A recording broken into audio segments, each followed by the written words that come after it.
attract crowds. And in sports, Uganda starts ICC T20 Men's Africa qualifier with victory.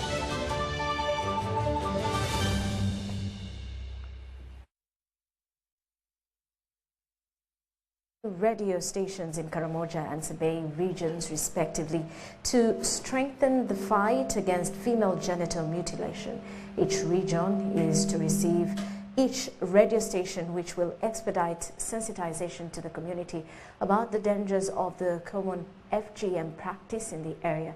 Addressing journalists at Media Center ahead of the National Culture Day celebrations tomorrow, Minister of State for Culture and Gender, Peace Mutuzo, revealed that FGM practice still stands at 0.03% in Karamoja region, which is also attributed to the porous borders. The National Culture Day is slated for tomorrow at the Uganda National Curriculum Center, commonly known as National Theatre.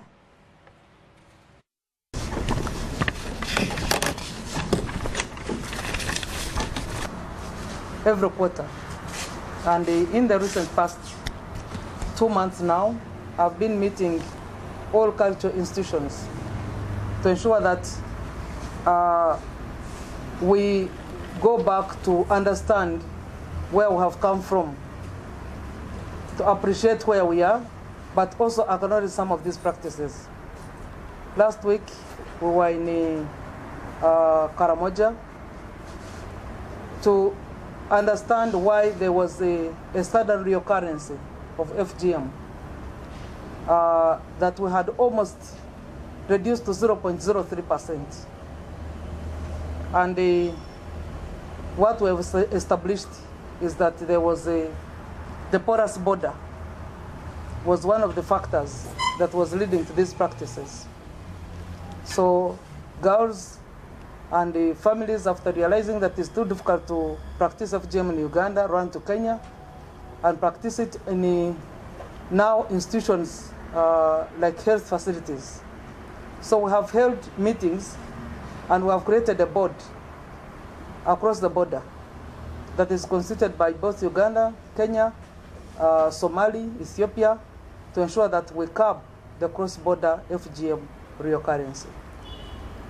In security at the border, we are also putting up sensitization measures in areas where they do not have radio stations.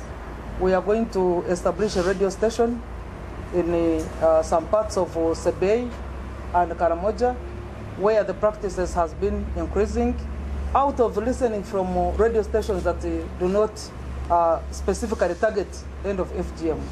So we shall do that.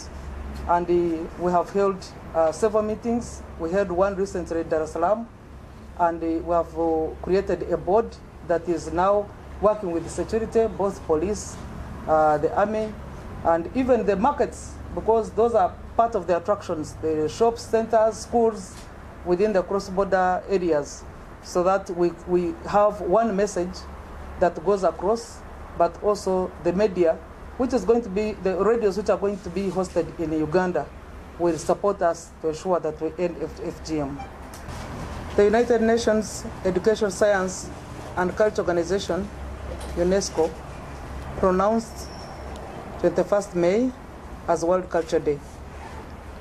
Uganda, as a member state, started commemorating this day since 1999 to date.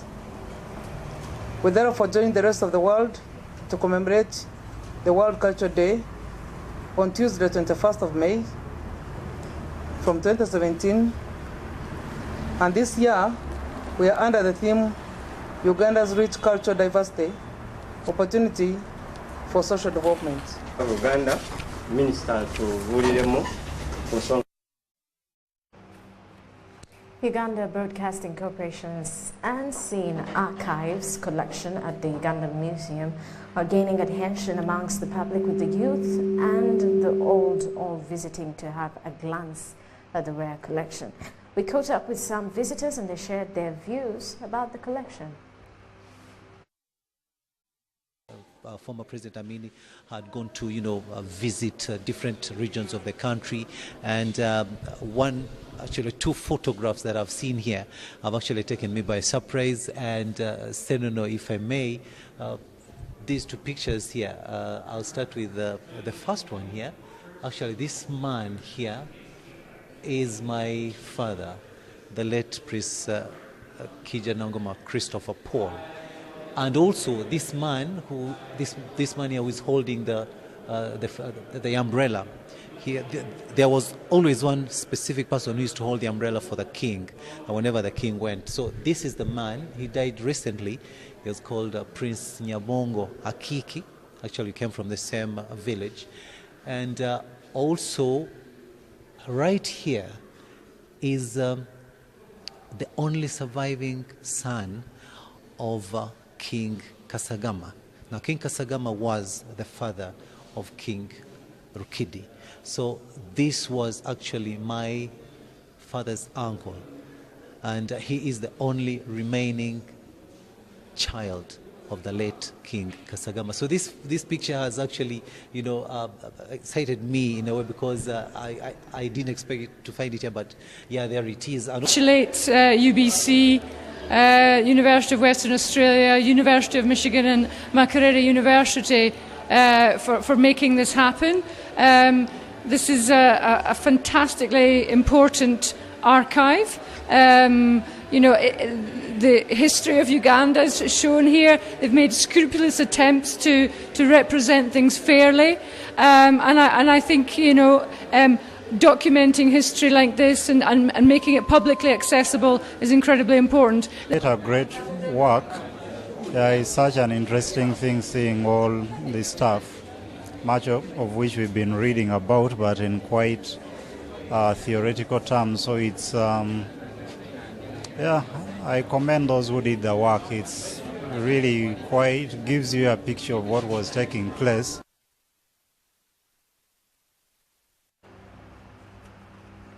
Meanwhile, the political team of Kampala has disagreed with a decision by the technical team to extend the contracts for companies which collect garbage before reviewing their performance, emphasizing that some of them are incompetent. However, during an authority sitting, the acting Deputy Executive Director, KCCA Sam Serunkuma, said KCCA does not have capacity to handle garbage, and if these companies are stopped, there will be a total mess in the city. Solid waste management remains a big challenge in Kampala due to inadequate garbage trucks and lack of supervision of private companies like Home Clean Consortium and Nabugabo Updeal contracted to collect garbage in Kampala and suburbs. The contracts for these companies expire next month, and Kampala Capital City Authority has plans of extending their services for a period of 3 months as required by the procurement guidelines.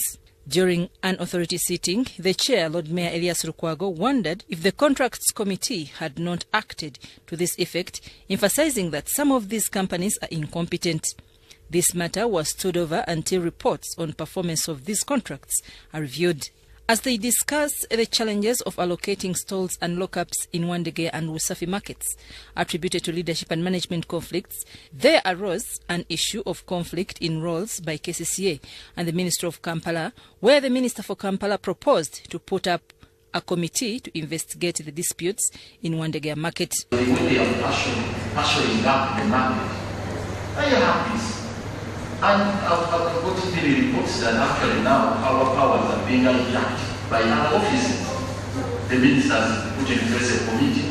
We handle the same. I think we are helpless that we can't take a decision. So what do we do? As we wait for the instrument to sort out the leadership, how do we handle the mess in these markets? I think as the authority or the office of the Lord Mayor, we could write to the Attorney General showing our satisfaction. Leadership, and you have stated very well that we have powers to manage those markets. We can't shy away from our responsibility because the people there, they don't know about the ordinances. I need to caution that there are so many allegations emanating from one area market. So many of them. Some of them are meant to discredit the existing management. They are not necessarily true. According to Kampala Capital City Authority Legal Department, issues of Usafi Market are undergoing litigation process. The authority instructed KCCA technical team to follow up the matter and give a substantive report. Whereby even when it comes to lockups, where allocations were made but previous tenants had resisted to vacate those particular lockups, we have had to file court matters seeking the eviction of those particular tenants in those lockups. Meanwhile, as they deliberated, some members raised the concern of their chambers' dilapidating state. They told the acting executive director that their lives are at stake. Because where we are sitting, it is dripping. We have got water drops within these chambers. All is okay. It really affects our performance. I am sitting in water right now here. And I don't know whether this really makes me any better. When I switch on here, the lights here, it is reflected there. I don't need to shout, blah, blah. Everything has we are doing our best within the resources available to us. But I can pledge that we are going to address the issue of the microphones. We also have a running contract for repairing the roof, City Hall. We can use that same contract to address this matter. Other issues being discussed are the legal costs amounting to 47.9 billion shillings, which will lead to their accounts being frozen. Kampala Capital City Authority Legal Department has been given 2 weeks to prepare a report on this. I'm Nafka Farida, reporting.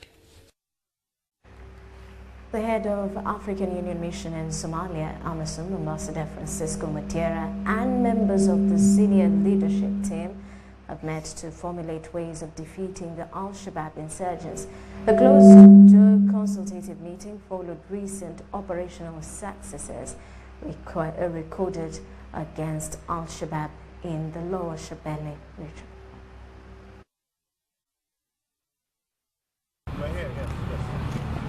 On April 2, 2019, Somalia security forces with assistance of AMISOM troops liberated the town of Sabid and Balir town in Lower Shabelle region. This was regarded as a success by the African Union Mission in Somalia in its effort to flush out Al-Shabaab elements in Shabelle region. At the meeting held at AMISOM Mission headquarters in Mogadishu, the Somali senior officials and AMISOM top guards reviewed the progress made in both recent operations in the Shabelle region and the challenges ahead. Ambassador Francisco Medra, the special representative of the chairperson of African Union Commission, hailed the progress achieved by the Somali National Army. A review of the situation after Sabid and Barir were taken, and we are happy with the progress that is being made. We're working together, we are coordinating, and partners are responding positively. The governor is very much entrenched in control of the situation, and we are all helping him and his government, and they are controlling the situation. The Somali leaders included Ibrahim Aden Ali, the governor of the Lower Shabelle region, the regional police commissioner Colonel Abed Ibrahim Jamal, and the deputy governor of finance Abilifta Abdul Yusufu. The African Union Mission team in Somalia was headed by the Ambassador Francisco Medra, Simon Mulongo, and Uganda's sector commander in Mogadishu, Brigadier Michael Kabango. Mutesa Sira Haruna, reporting for Ubc News. Now, in the Land Commission, the Commission of Inquiry into Land Matters started investigating on the encroachment of Nambole Stadium land. Before the inquiry was Nora Namagesera refuting claims of compensation of 14 acres on plot 623. Namagesera, however, accepted that she was fully compensated for the land where the stadium is.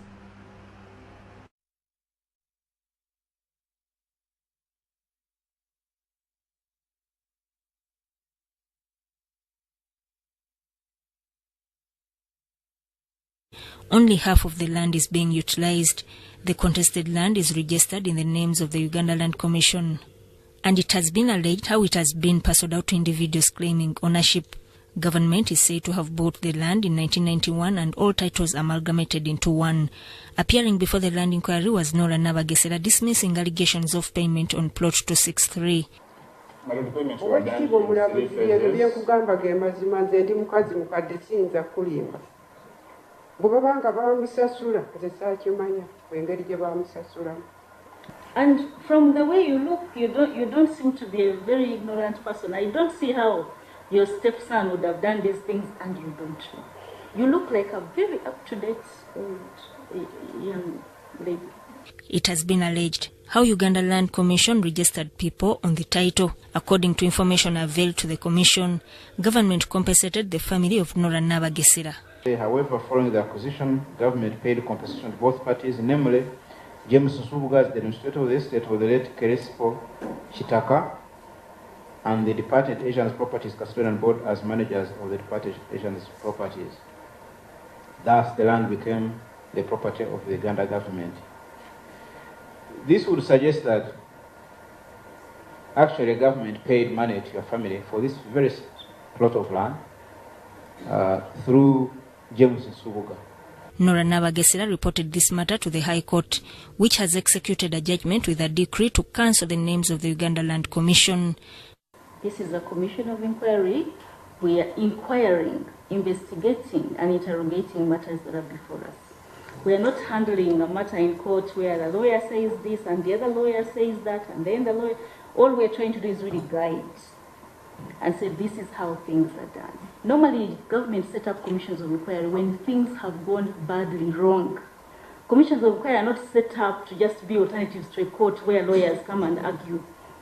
The commissions of inquiry are set up when there is a problem in a particular sector and the government wants those problems investigated. Thank you very much. Sudat Kai report.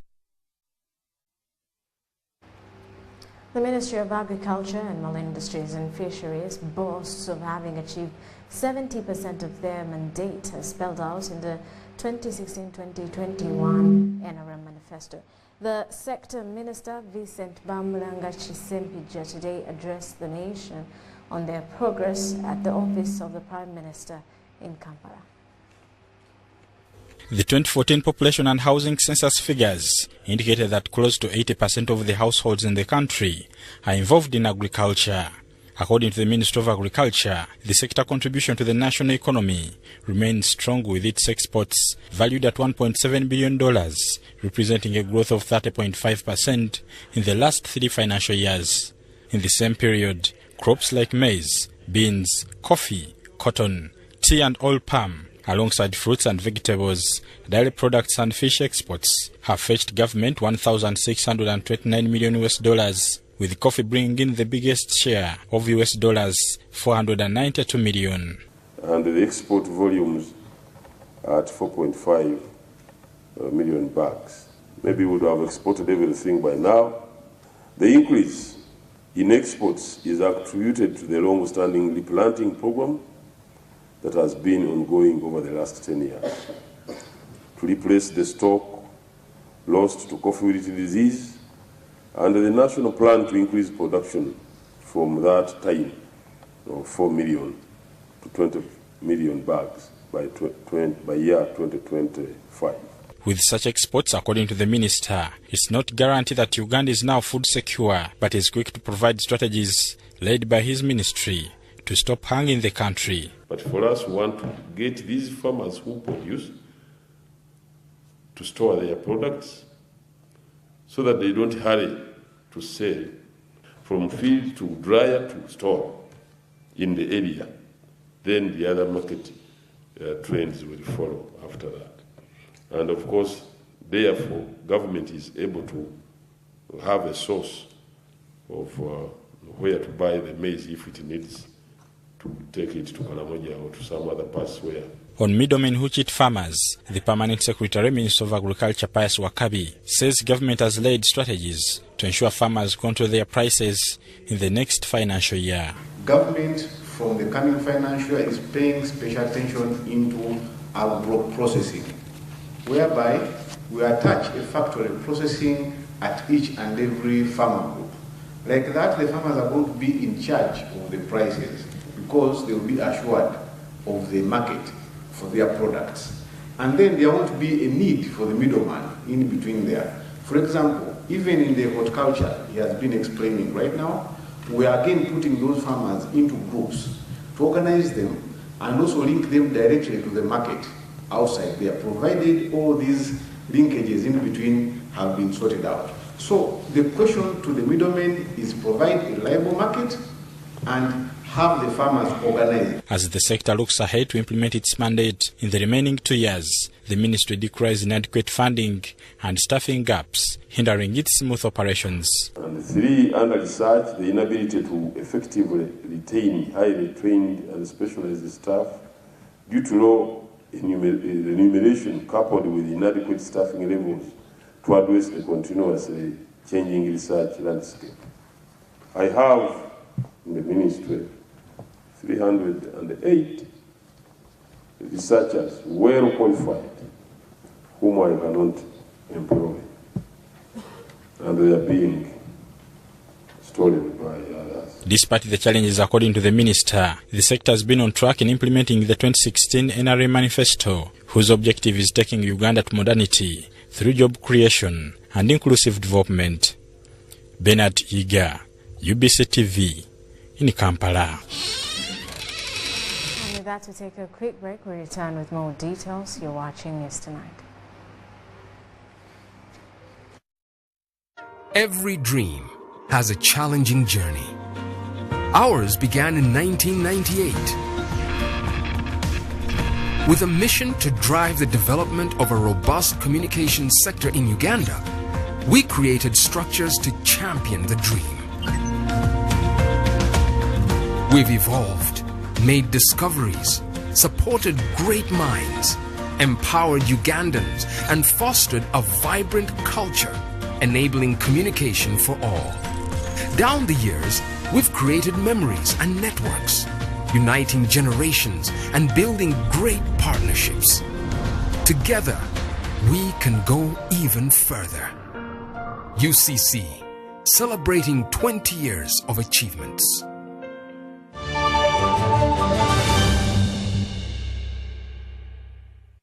Welcome back. You're still watching News Tonight.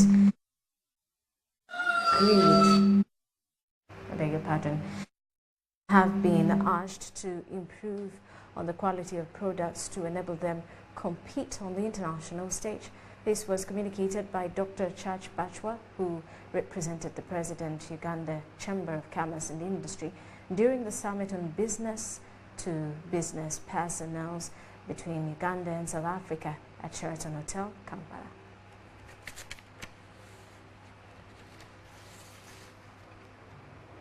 The major income generating activity. However, many of these products do not meet the standards of export, thus depending on the local market alone for sales. During the Business to Business Summit held at Sheraton Hotel in Kampala, Dr. Churchill Bachwa, who represented the President, Uganda National Chamber of Commerce and Industry, encouraged Ugandans to be keen on the quality of products produced to fairly compete on the export level. Emphasize much more on value addition.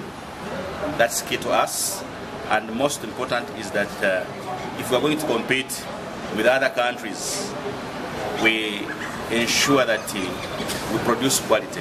I know there are challenges of value addition, value of quality. Dr. Churchill Bachwa further explains how the summit will help business Ugandans to develop and expand the market for their products. We've been having challenges of marketing strategies, but now when we collaborate with those from one of the biggest economic countries like South Africa, then we know the issue of marketing will not be a challenge. Kabagame Stephen, the Aid Regional and Membership Coordinator from Uganda National Chamber of Commerce, explains how Uganda will deal in export with South Africa. Uganda's exports, one point is that South Africa has got a lot of market for our meat, chicken, oils, and many other things. Kwana Modishe, the Director Trade Invest Africa from South Africa, who led a delegation of 25 business persons to Uganda, says through this it will help in business relations between Uganda and South Africa. However, we are exporting more value-added products to to Uganda. So it means that our trade relationship is benefiting South Africa at the expense of Uganda. So this specific trade mission by the South African government is encouraging two-way trade. We are saying now, especially with the African Free Continental Trade Agreement, we need to... Business persons who participated in this summit have cherished this meeting aimed at exposing their business enterprises. Why I came here, by the way, because I believe that Africa should do business with Africa. And it's high time that we emphasize that. Really, we can support each other. And I'm very glad that they have come to our country. I went to their country, they have now come to our country. Rosemary Mauricia, one of the wine producers in South Africa, tipped Ugandans wine producers on blending. To take care of your employees. You know, it's not only the selling of a product that is important, it's the people that you work with, the label. How do you present your wine? Because your wine is not in a present. If you're marketing your wine as a premium wine, so your label must be able to talk to you. This summit was organized by Uganda National Chamber of Commerce and Industries, and it was attended by delegates in business from South Africa and Uganda. I'm Namamonde Deborah, reporting for UBC. By the end of 2019, Uganda will have a fully constructed horticulture innovation hub, courtesy of QRAD Incubator hub in Namamve Industrial Park, Mukono.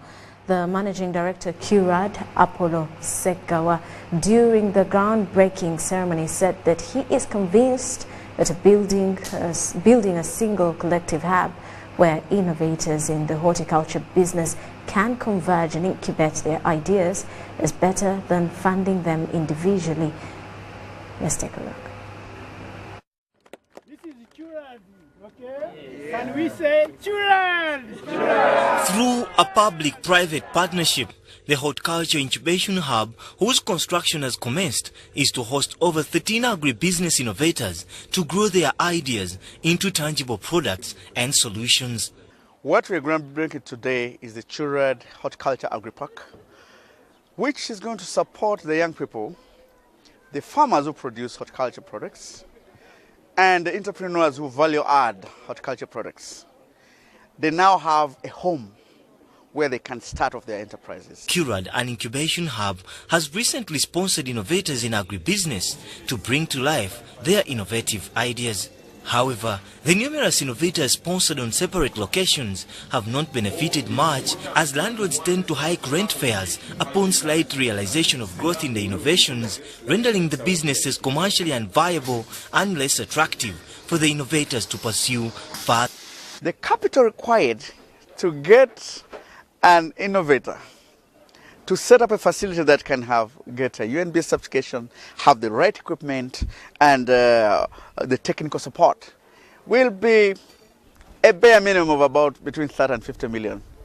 If we are to carry on supporting each youngster with his idea from his garage or his space somewhere, it's not cost effective. The amount of money required is too big. The different stakeholders, including Uganda Investment Authority that offered free land for construction of the hub and ABI Development that funded the project, are convinced that supporting innovations and creativity is the best remedy to the budding unemployment in the country. We need to get systems where government can put money and that money keeps rolling back into the youth so that it's not the end.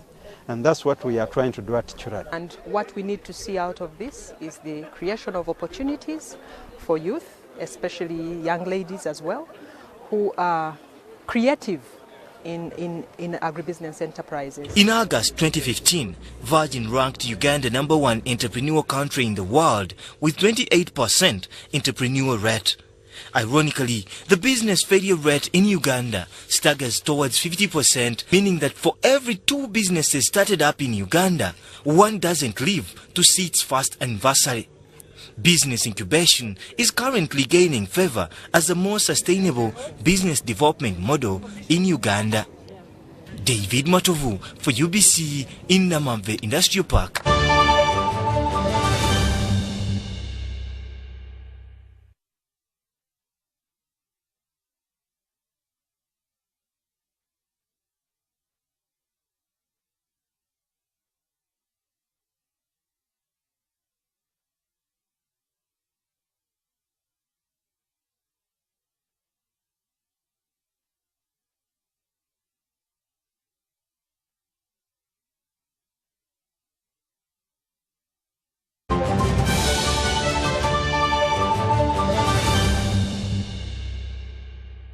Now in sports, Uganda has started ICC Men's T20 World Cup Africa Region Cricket Final on a winning note.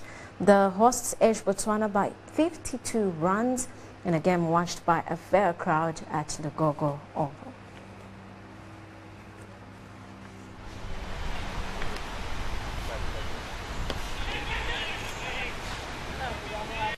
Uganda Cricket Cranes has started its quest for an appearance at the ICC T20 World Cup with victory at the ongoing ICC Men's T20 World Cup Africa Regional Finals in Kampala.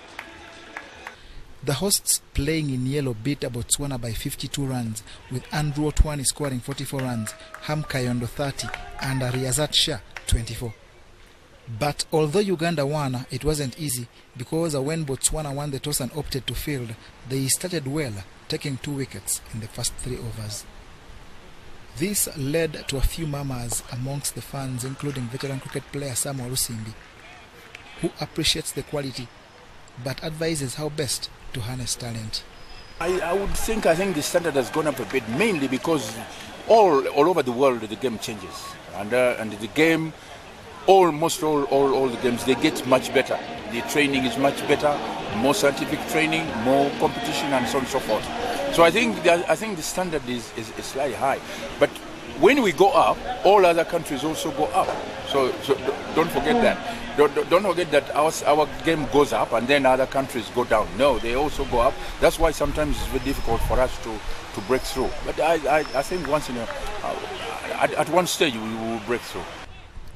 Action continues Tuesday with Uganda playing Namibia at Chambogo, while Kenya dates Ghana and Botswana plays Nigeria at Lugogo Oval.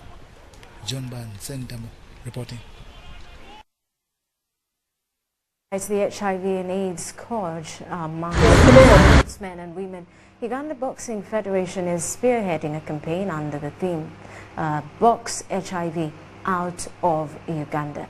During the upcoming championships, HIV/AIDS messages will be displayed on placards. There will be HIV and AIDS testing as well as counseling. Safe male circumcision is to be conducted too. The campaign will start with East Coast Boxing Club, BAP Boxing Club, Sparks Boxing Club, among others, as Uganda Boxing President Moses Mohanji asserts.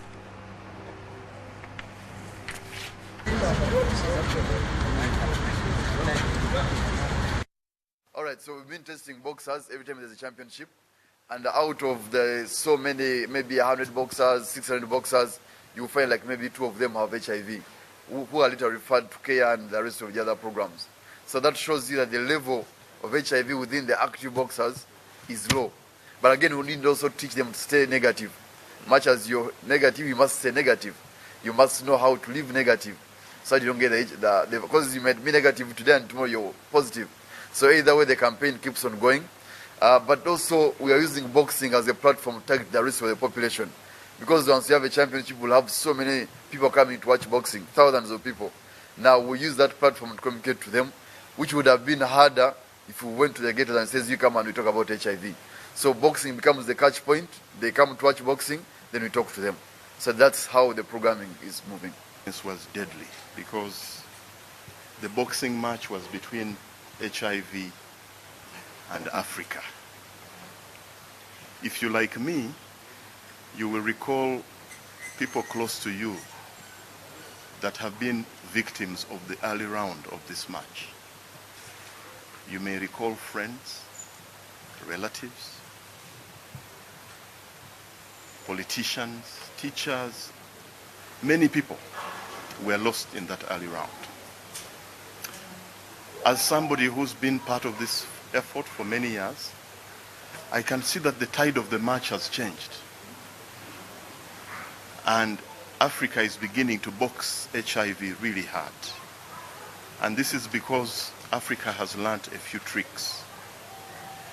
Tricks around testing and... What we're now saying is that HIV in Uganda is the face of a woman because there's more women who are infected with HIV than men. But death from AIDS is the face of a man. And we really need to do everything we can to make sure that men know their status, get the treatment, and then suppress the virus so that they can remain healthy.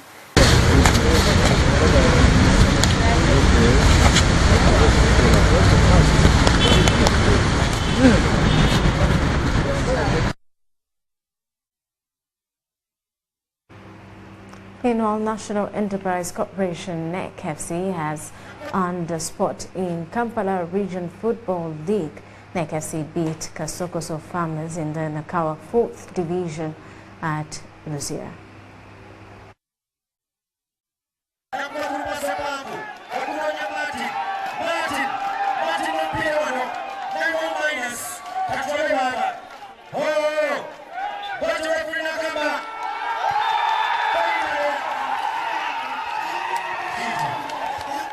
National Enterprise Corporation is celebrating a rare success of qualifying to play in the Kampala Regional League.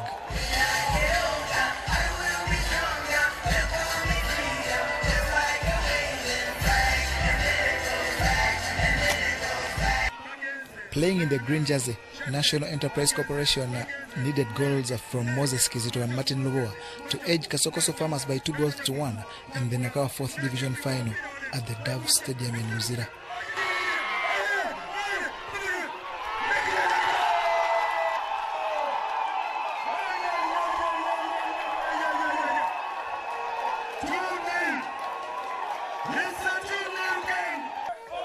Despite qualifying to a better level, National Enterprise Corporation FC managers cite a few hindrances that are slowing the sport's growth.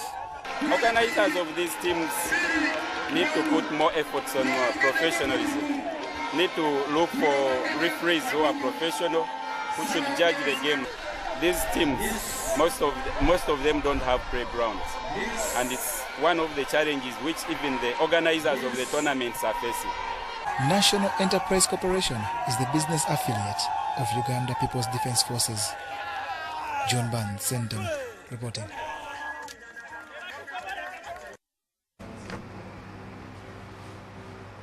And I will take you live to State House in Tebe, where the IPOD meeting is taking place. It was supposed to start 8 hours back, but started at about 7:40. The president is addressing the meeting. Let's take a look.